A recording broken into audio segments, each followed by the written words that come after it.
The Battle of Dodger Bank was a tough run, but ultimately the Kaiser fleet was victorious. They sailed into the North Sea, engaged the British and the French fleet, and managed to defeat them in an epic battle, sinking them to the bottom of the sea and allowing the German transports to drop off troops in the Thames estuary and march into London City, forcing the British king to race northwards by train into Scotland, fleeing in the middle of the night. This is a good move for the Central Powers, as now they've captured a capital of their enemy, and they only need two really before the morale of the Entente Cordiale will crumble and fall. This is an interesting state of affairs, indeed.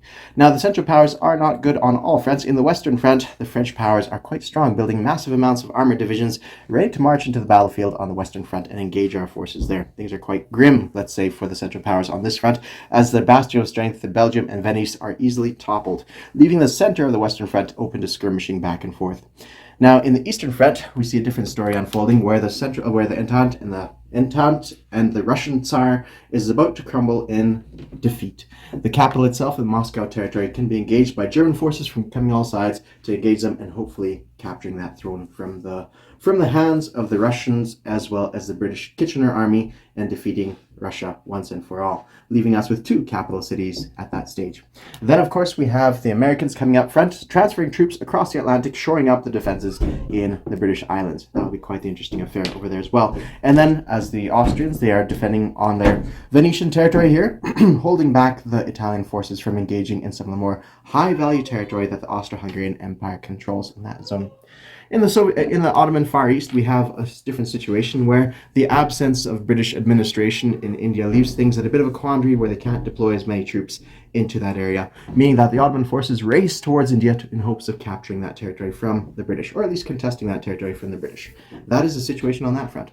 And now we have this massive debate going on in the German houses of Parliament, the Reichstag, or the equivalent therein.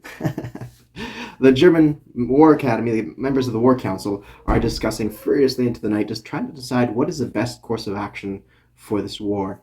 It is unprecedented that they would be able to capture the city of London, and unprecedented that they would gain supremacy over the British Navy. And so things in this regards are quite interesting for them. What do they engage in? Should they pursue the capital of London in hopes of winning the war therein, or should they pursue a purely land war, engaging the Parisian forces and attempting to capture Paris? There's no clear answer to this regards, because one thing is just about as good as another. Should they focus on this newfangled technology of armored divisions, armored tanks and the like, in hopes of driving towards Paris, or should they look at potentially engaging the British and capturing the city of London once again and winning victoriously then? It is not so much as even capturing the city of London as gaining dominance in the Atlantic, threatening all kinds of regions, threatening the coast of America, threatening Canada, threatening the British Islands once again, and threatening all the holdings of the Entente Cordiale. There's two courses of action. One is purely land, and one is a mix of land and navy, and there's no clear outcome in this decision. The War Academy also discussed the fact that by pressuring the British Islands, it also decreases the forces here in India, meaning that the Ottomans might have a chance in taking out that territory and compressing what the British have there into one zone, securing their forces in this zone as well as compressing them in Egypt as well. It has essentially a butterfly effect. By the Germans building up the navy, it means many of the British resources will go to the British Islands, which means that less will go towards India, which means that we can keep the British bottled up in India and potentially open up new avenues of attack in Egypt. And especially since we have less need for forces up here on the Eastern Front, we'll have those Austrian resources pouring in to help hold our forces in the Western Front. If we go with a purely land warfare route and engage our enemy purely just on land with armored divisions and infantry marching into Parisian territory, well, we have the full brunt of the British will regain supremacy of the naval situation, and not only will they pressure the Ottoman holdings in the east, but they'll also be able to transfer troops from London into the Western Front, and putting lots of pressure on our German front there. Not only that, the Americans will also put their hand into the mix and send plenty of divisions each and every season into the combat into the Western Front. So it is at a bit of a quandary that the German War Academy has discussed late into the night and approached the council of all the present people involved and try to seek advice from all people that might have any knowledge in this regards. With no results. They have no results in this, and they cannot find the proper course of action to take at this stage. So they have gone to the Kaiser to ask his advice, and the Kaiser, of course, The Kaiser loves his fleet, and so the Kaiser has decided we shall press on with our military naval advantage and hopes to gain some victory there. Welcome all to Operation Schlieffen. We are playing as the Central Powers in this great game. Axis and Allies 1914. I am playing as the Central Powers, as Germany. Those are my children calling in from next door, hunting my attention to, we promise that we'll go to a little play place today and have some fun there. So the car is running, we're doing our turn, and then we'll be off to go have a game of something. We have a little bit of a dilemma here. As I stated, we have 84 bucks of income. Some of it comes from the from the British. They handed us 31 bucks from the London Treasury, and so that's what we have there. We have either 3 dreadnoughts and 3 transports, or instead of that, we would build another 9 tanks, armored tanks. Now it is a choice, do we go for one route or the other? And as I stated before, the answer is not immediately clear. Now because I'm a player that likes playing alternative history, I have this desire to play with building up fleets. You know, I enjoy this kind of stuff. I enjoy trying the less optimal play to see if I can weasel out a victory one way or another. It's quite interesting to me. So this, I think, would be the optimal play of building some tanks. But at the same token, this has unexplored territory. I quite enjoy that attitude of looking at things with the unknown ground. And since this game is all meant to be for fun ultimately, and it's not completely all about victory, a lot of it's just about if a person can have fun playing it, then I think this is a course of action we'll take. We'll be building 3 extra battleships and 3 transports in hopes of either reinforcing our territory or our attacks into into the North Sea, or perhaps regaining control of London in one desperate struggle, which is undoubtedly, but at the end of the day, by pressuring the British Islands, it keeps them away from the Western Front and keeps them possibly in a diminished state over in India as well, giving the Ottomans a chance. So it has a multifold action, and of course we could also threaten to capture some of their territories over here as well. We might gain some level of dominance, but we can also threaten to capture territory too. So that is the state of affairs that we find ourselves in. Again, I'm not immediately sure what the greatest course of action is at this stage, but this is the one we'll take. We will be building a naval fleet. 3 transports, 3 battleships, 4 infantry, 3 tanks. That's what we're building this turn. Let's go into the movement phase. So for movement, we're going to make a push into Lorraine, leaving 1 infantry behind, and that would be 28 infantry, 3 aircraft, 11 artillery moving into Lorraine territory. 3 infantry from Alsace is going to reinforce the lone Austrian defender there in Switzerland. 6 infantry and 2 artillery are going to move from Kiel to Holland.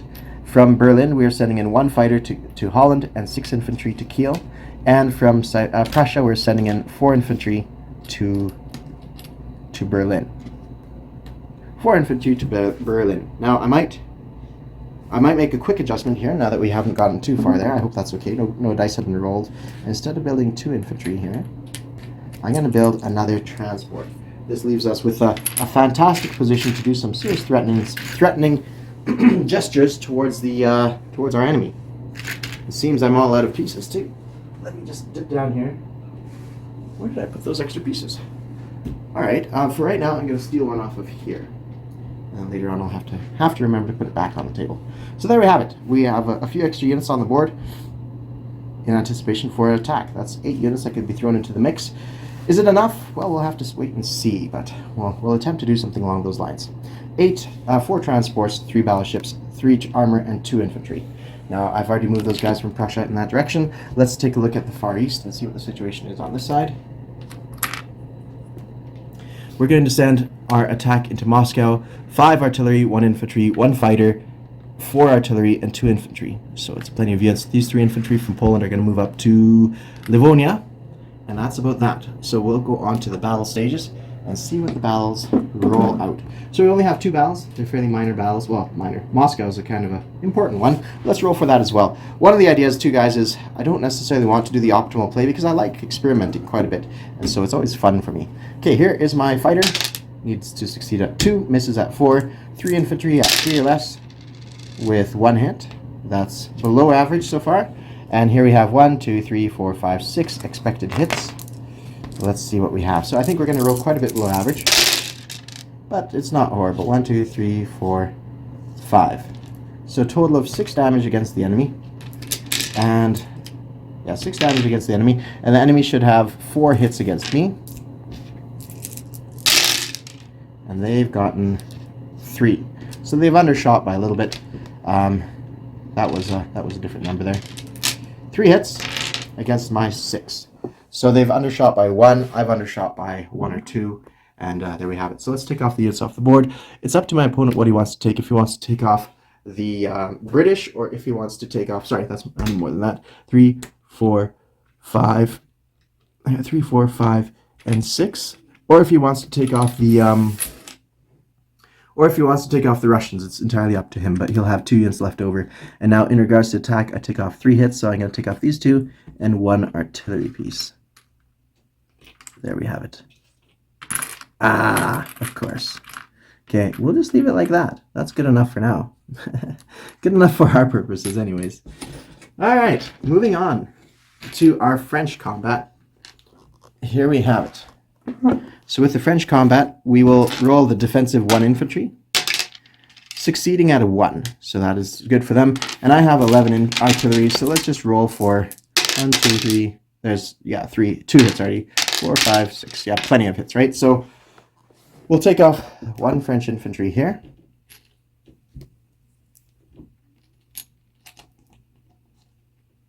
We'll boost our income by 2, and the French go down by 2. And that is it. So in regards to place units, up in C Zone 11, we're going to place 4 transports and 3 battleships will be placed over here in C Zone 10. And the rest of these guys, the 2 infantry, 3 artillery, are going to be placed there. Yeah, in retrospect, I probably should have built, instead of those 2 infantry, 1 extra armor. I think that would have been a good call, but nonetheless, we'll leave it at that. Excellent. That is it, everybody. Thank you all for watching, and have a great day. Cheers.